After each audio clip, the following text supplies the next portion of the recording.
有中共政法委背景的香港青年关爱协会侵扰法轮功真相点的行径5个多月来不断升级，市民对警方的不作为表示公愤。多位议员和民间团体相继呼吁港府要捍卫香港的一国两制，抵制中共对香港核心价值的破坏。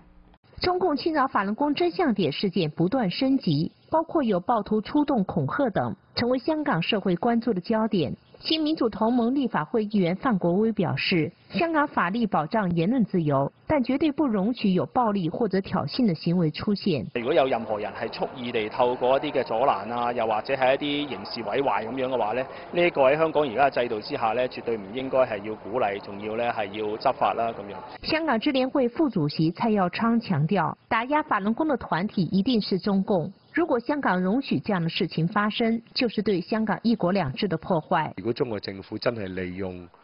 一啲各種嘅方式係阻擾法輪功喺香港嘅合法嘅活動咧，呢個都係不能接受，亦都係破壞緊香港嘅一國兩制嘅高度自治嘅嚇。咁所以喺呢一方面呢，即係我係會覺得特別香港嘅特區政府係應該要係依法辦事，同埋做好對香港嘅公民同埋係香港嘅各個團體基本嘅自由權利嘅一個保障。